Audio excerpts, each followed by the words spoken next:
Okay, चलो शुरू करते हैं। आखिरी लेक्चर में हमने ये पढ़ा कि सबसे पहले सवाल जो हमने हल किया वो ये था कि अगर तुम्हारा फंक्शन 2 पाई पीरियड की जगह कोई और पीरियड में समाया हुआ है ना? कि अगर मेरा फंक्शन रेदर दैन बीइंग 2 पाई पीरियोडिक जो कि sin x और cos x में आ जाते हैं, उसकी जगह अगर वो एक जनरल इंटरवल में पीरियोडिक है, तो उसके लिए हम फोरियर सीरीज़ कैसे लिख सकते हैं, है ना? जो कि हमने जाना था कि फॉर अ जनरल इंटरवल जो कि मतलब this is the most generalized Fourier series जो कि आती है A not by two plus summation A N cos N by X by L plus B N sine N by X by L N goes from 1 to infinity. ठीक है, तो ये तब है जब period of function is 2l। ठीक है, ये याद रखना। अगर मैं बोलूँ period of function is l तो फिर यहाँ पे l/2 जाएगा। ठीक है, इतना अंडरस्टैंडेबल होना चाहिए। इसका ही अगर कॉम्प्लेक्स वर्जन देखें, कॉम्प्लेक्स फोरियर सीरीज़ वाला वर्जन, तो वो ये हो जाएगा सी एन ई की power iota N pi X by L. इतना अपन ने सबसे पहले पढ़ा था। दूसरा अपन ने पढ़ा था कि पार्सेवल बाबा ने क्या किया। पार्सेवल बाबा ने ये किया कि उन्होंने निकाला एवरेज ऑफ दिस फंक्शन, है ना? एवरेज ऑफ दिस फंक्शन उन्होंने निकाला, जो कि अपन ने फाइंड आउट किया था कि ए नॉट आता है 2 times average of F x, जो कि कुछ खास नहीं था। फिर हमने कहा कि एफ एक्स का स्क्वायर करते हैं और फिर उसका एवरेज लेते हैं। आखिरी लेक्चर में मैंने पार्सेवल थ्योरम थोड़ी सी एक गलती हो गई थी मेरे को उसको डिराइव करने में, क्योंकि मैंने साइन स्क्वायर एक्स और कॉस स्क्वायर एन एक्स का जो एवरेज है वो थोड़ा गलत लिख दिया था। आज एक बार उसको फिर से देख लेते हैं, जस्ट ऐसे ही। तो let's say you have F X that is equals to A not by two plus summation A N cos N X. अभी मैं सिर्फ उसके लिए देख रहा हूँ, 2 पाई पीरियोडिक के लिए। ठीक है, तो इसका जो एवरेज निकल के आता है F is equals to 1/2 pi integral F X का square D X, average of this function in the interval. This comes out to be A not by two का whole square plus summation A N square plus B N square by two N goes from 1 to infinity. This is the correct statement. ठीक है, तो last time मैंने थोड़ी सी ये कल मतलब जो भी लास्ट लेक्चर मैंने कराया था उसमें मैंने ये लिखा था। अब इसमें गलती क्या थी? गलती ये थी कि यहाँ पे जो ये एवरेज आता है वो सिर्फ पाई आता है। बेसिकली जो कौन सी टर्म्स थी, ये निकल के आता है पाई और ये भी निकल के आता है सीधा पाई।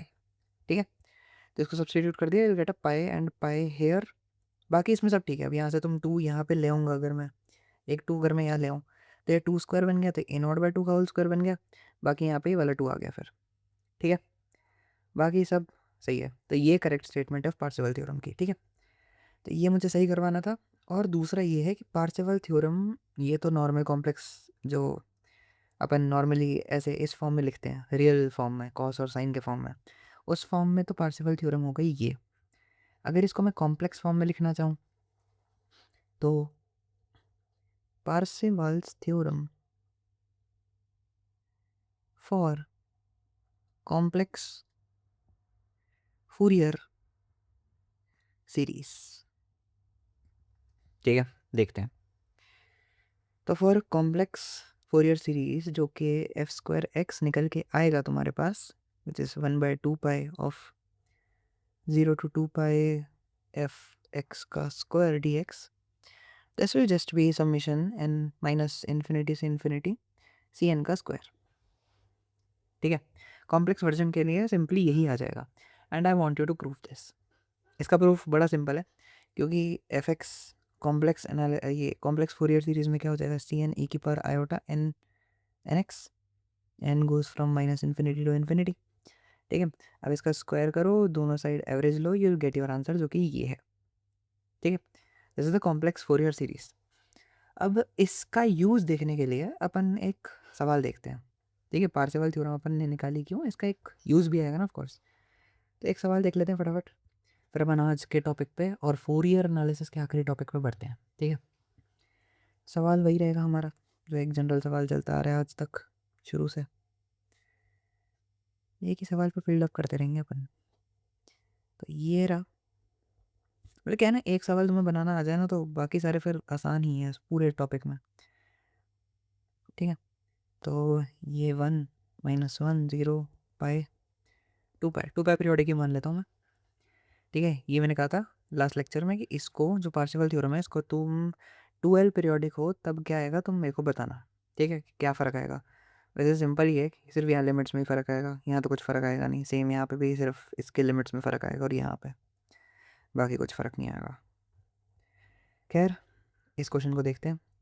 इस क्वेश्चन में अपन ने फोरियर सीरीज़ जो निकाली थी, अगर तुम्हें याद हो तो फोरियर सीरीज़ थी 4/पाई summation n is odd of sine nx/n।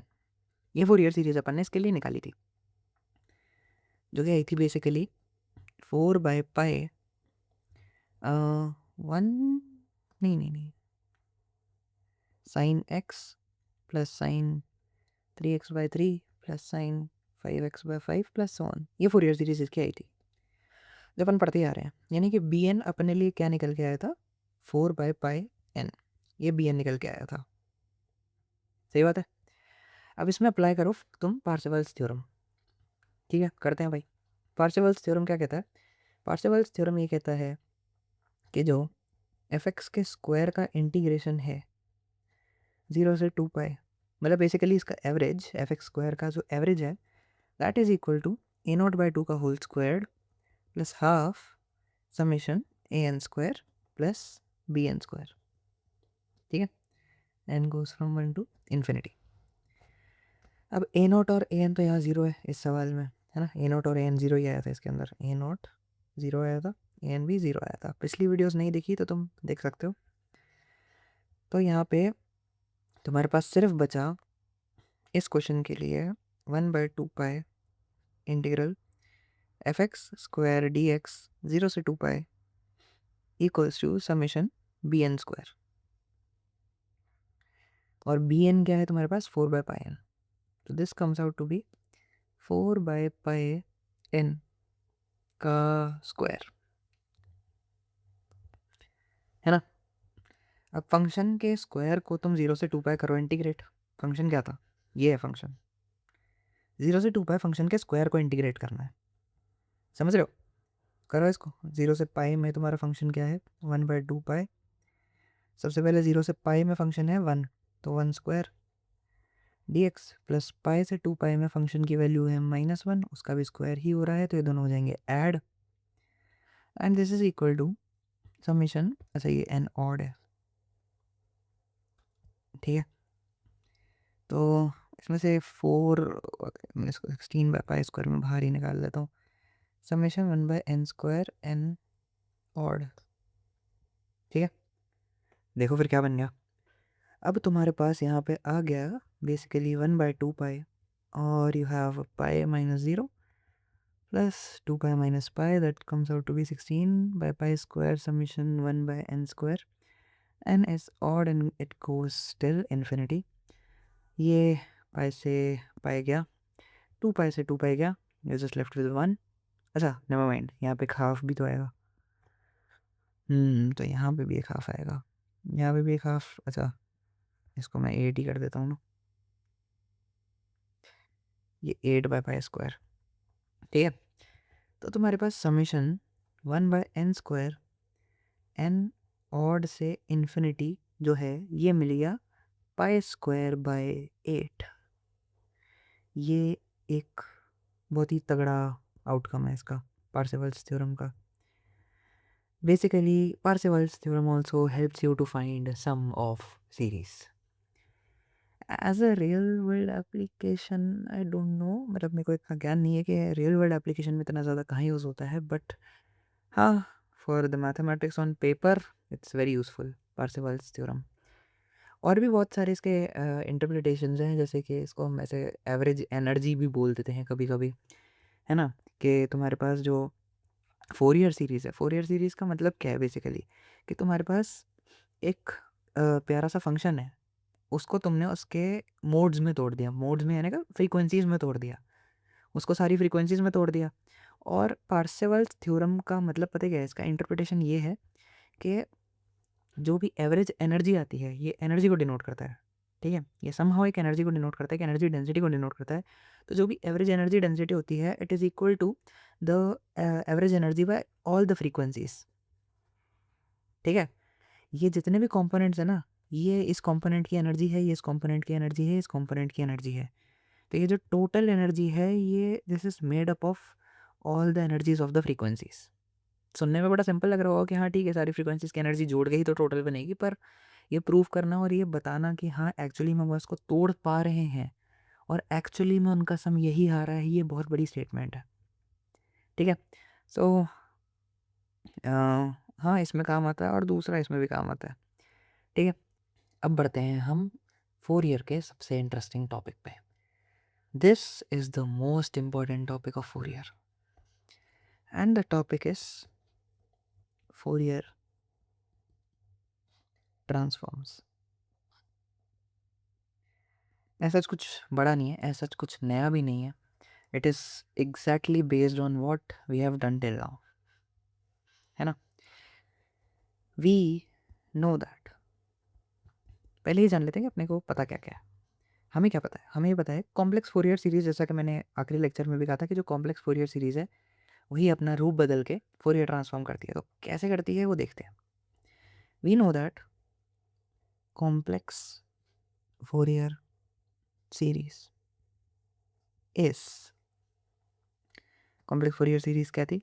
F X is equals to summation E की power iota N X minus infinity से इन्फिनिटी, और सी एन जो अपन निकालते थे वो ऐसे निकालते थे 1/2 पाई इंटीग्रल 0 से 2 pi and F X E की power minus iota N X D X. इसमें कोई दिक्कत नहीं होनी चाहिए। अच्छा अब सुनो, ये जो सी एन है और ये जो ई की पावर आयोटा एन एक्स है, एक बार इसको ध्यान से देखो। ये कहना चाह रहा है कि यहाँ पे N is discrete, N discrete है ना, एन की वैल्यू जा रही है से 1 2 3 4, मतलब माइनस में भी जा रही है but I think you get it, तो मैं इसको ऐसे लिख देता हूँ, रुको।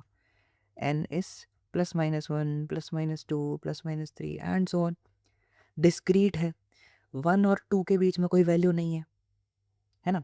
वेव या तो C1 में मौजूद है या C2 में मौजूद है। सही बात है, ये बेसिकली प्योर फ्रीक्वेंसीज ही तो है, समझ रहे हो? ये जो फंक्शन था इसको मैंने प्योर फ्रीक्वेंसीज में तोड़ा। फोरियर का सार यही है कि किसी भी फंक्शन को वो उसके कंपोनेंट्स में तोड़ देता है, फ्रीक्वेंसीज में तोड़ देता है, और ये ज़बरदस्ती तुम किसी भी पीरियोडिक फंक्शन के साथ कर सकते हो, है ना? तो ये बहुत सारी डिस्क्रीट फ्रीक्वेंसीज में तोड़ रहा है। सही बात है। Fourier series breaks apart a function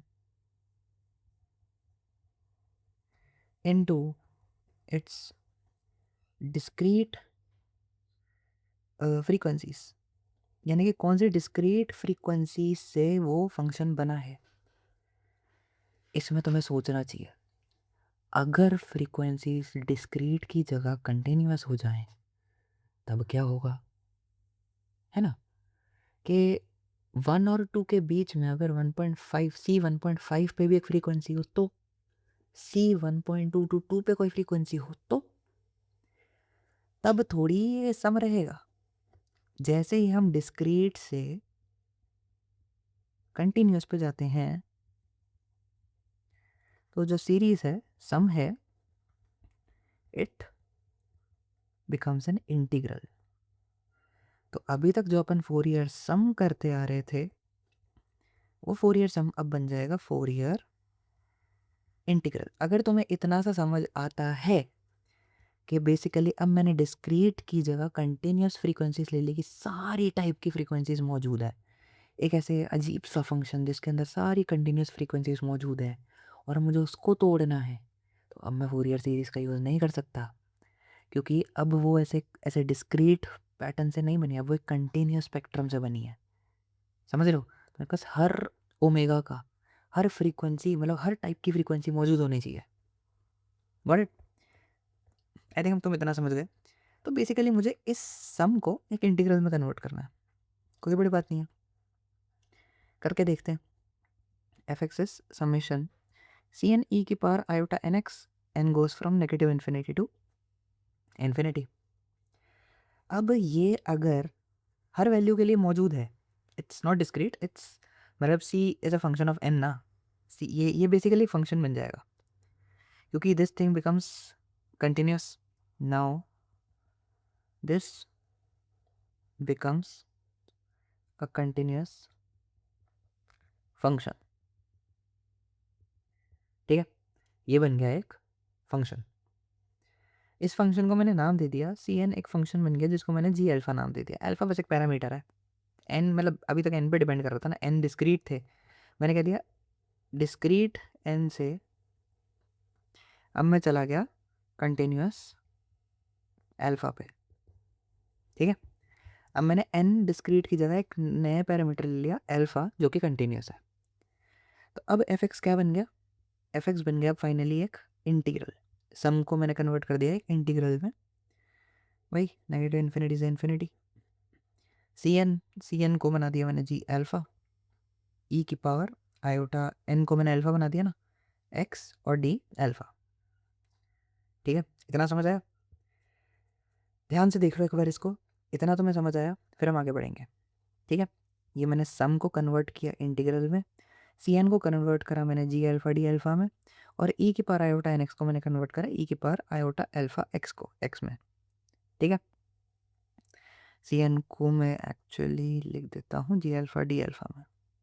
basically एक छोटे से उसके अंदर डी अल्फा के अंदर कितने वो प्रेजेंट है फ्रीक्वेंसीज। ठीक है, आई होप तुम्हें इतना समझ आ गया, कंफ्यूज मत होना इस चीज़ में, बस हमको इंटीग्रल में कन्वर्ट करा। अच्छा, अब जी अल्फा कैसे निकालें, ये चीज़ कैसे निकालें, ये भी तुम्हारे पास है, क्योंकि ऊपर जाके देखो एफ एक्स अगर ये है तो सी एन कैसे निकालते थे तब, ऐसे करके, है ना। सी एन क्या है तुम्हारा, वही जी अल्फा। अगर सी एन तुम्हारा जी अल्फा है तो जी अल्फा कैसे निकालोगे तुम, वही 1/2 पाई इंटीग्रल। अच्छा, अब ये 0 से 2 पाई में नहीं है क्योंकि अब फंक्शन तो कंटिन्यूस फ्रीक्वेंसीज में है, तो 0 से 2 पाई की जगह ये भी बन जाएगा माइनस इन्फिनिटी से इन्फिनिटी। एंड फंक्शन तुम्हारा एफ एक्स वैसा का वैसा ई की power minus iota N X की जगह अल्फा एक्स, और यहाँ पे आ गया डी एक्स।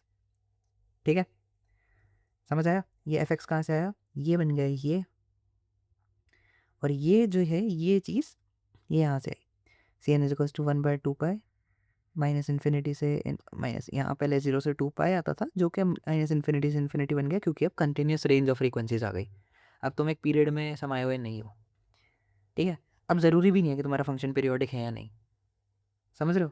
पहले तुम्हारा ज़रूरी था फोरियर सीरीज़ में तोड़ने के लिए तुम्हारा फंक्शन पीरियोडिक होना ज़रूरी है, लेकिन अब ज़रूरी है ही नहीं कि तुम्हारा फंक्शन पीरियोडिक हो ना हो, तुम्हें मतलब नहीं है, तुम बस उसको फोरियर में तोड़ सकते हो फोरियर ट्रांसफॉर्म करके।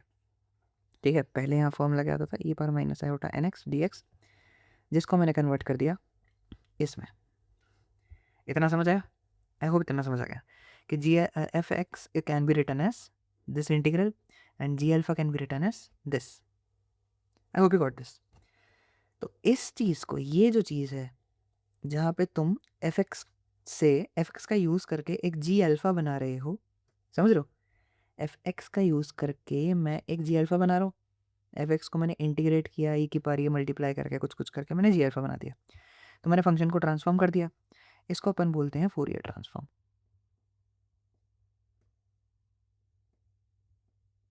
ठीक है, और यहाँ जहाँ पे मैंने जी अल्फा से एफ एक्स बनाया, इसको हम बोलते हैं इनवर्स फोरियर ट्रांसफॉर्म। ठीक है, इस चीज़ को हम बोलते हैं inverse Fourier transform. I hope आपको इतना समझ आया होगा। ठीक है, नहीं आया तो एक बार धीरे धीरे वापस देखना, खुद से सोचने की कोशिश करना मैंने क्या किया, क्योंकि ये टॉपिक इन जनरल जहाँ भी मैंने देखा है बड़ा ऐसे कैजुअली लिख दिया जाता है कि Fourier transform is defined as this, जो कि मुझे अच्छा नहीं लगता। इसलिए मैंने पूरी कोशिश करी है कि मैं इसको डिराइव करके दिखाऊं कि आखिरकार आया कैसे। तो इसको सोचना तमीज़ से कि कैसे आया। ठीक है, सम को इंटीग्रल में कन्वर्ट करा, सी एन एक फंक्शन बन गया। फंक्शन कैसे बना, क्योंकि मैंने एन को डिस्क्रीट से कंटिन्यूस कर दिया, इसलिए वो एक फंक्शन बन गया। एन की जगह मैंने अल्फ़ा लिखा, ठीक है? ये सब तुम एक बार तमीज़ से देखना। फिर जी अल्फ़ा ये कहाँ से आया? फोरियर ट्रांसफॉर्म, ठीक है? तो इसको फोरियर ट्रांसफॉर्म कहते हैं, इसको इन्वर्स फोरियर ट्रांसफॉर्म कहते हैं, ठीक है? अब आज का आखिरी topic which is Parseval's theorem for Fourier transform. For Fourier transform, ये भी बड़ी आसान है, सच में बहुत आसान है, क्योंकि थोड़ी देर पहले अपन ने देखा था कि पार्सेवल्स थ्योरम होती क्या है? For complex Fourier series, Parseval's theorem is के इंटीग्रल ऑफ फंक्शन का स्क्वायर dx माइनस इन्फिनिटी से infinity comes out to be summation mod C N square N minus infinity से इन्फिनिटी। ये भी अपन ने ऊपर देखा है ना? तो कन्वर्ट कर दो इसको। अब मैंने कहा कि सम को इंटीग्रल में करना है, अगर इसको फोरियर ट्रांसफॉर्म में डालना है तो सम को इंटीग्रल कर दो। तो ओ यहाँ क्या बन जाएगा अपने पास? dx माइनस इन्फिनिटी से infinity, this becomes an integral now. Some integral बन गया है ना? सी एन क्या था? जी अल्फ़ा का square D alpha minus infinity से इन्फिनिटी, ठीक है? ये बन गया तुम्हारा पार्सेवल्स थ्योरम। सिंपल था, बहुत ही सिंपल था। अरे अगर समझ में नहीं आया होगा तो एक बार लिख देना कमेंट्स में, ठीक है? This is Parseval's theorem for Fourier transform, ठीक है? फोरियर ट्रांसफॉर्म में वैसे तो एक और टॉपिक आता है जो कि है फोरियर ट्रांसफॉर्म का एप्लीकेशन, जो कि आता है डिफरेंशियल इक्वेशंस में, कि फोरियर ट्रांसफॉर्म का यूज़ करके हम डिफरेंशियल इक्वेशंस कैसे सॉल्व करते हैं। बट मैंने सोचा है कि वो मैं ODE की सीरीज़ में बताऊंगा, जहाँ पे डिफरेंशियल इक्वेशंस अपन एक्चुअली सॉल्व कर रहे होंगे, तो उसी के सॉल्विंग मेथड्स में मैं बताऊंगा कि फोरियर का यूज़ करके अपन कैसे सॉल्व कर सकते हैं, ठीक है? So this was all about Fourier analysis. हाँ, फोरियर एनालिसिस इतना ही है, इसमें फोरियर सीरीज आ गया, फोरियर ट्रांसफॉर्म्स भी आ गया, इसका यूज़ करके तुम क्वेश्चंस भी कर सकते हो, ये बड़ा सिंपल सा है, ठीक है? इसके एक प्रॉब्लम वीडियो में डाल दूंगा, कॉम्प्लेक्स एनालिसिस की भी मैं डाल दूंगा जल्दी। नेक्स्ट अपन शुरू करेंगे लीनियर अलजेब्रा, ठीक है? तो देखने के लिए धन्यवाद। Okay, tata bye bye. एक सेकंड, टाटा बाय बाय से पहले आई थिंक मैं कुछ भूला तो नहीं ना? हाँ, मैं एक चीज़ भूल गया, यहाँ पे 1/2 पाई आता है, यहाँ पे भी 1/2 पाई आएगा। हाँ, अब टाटा बाय बाय।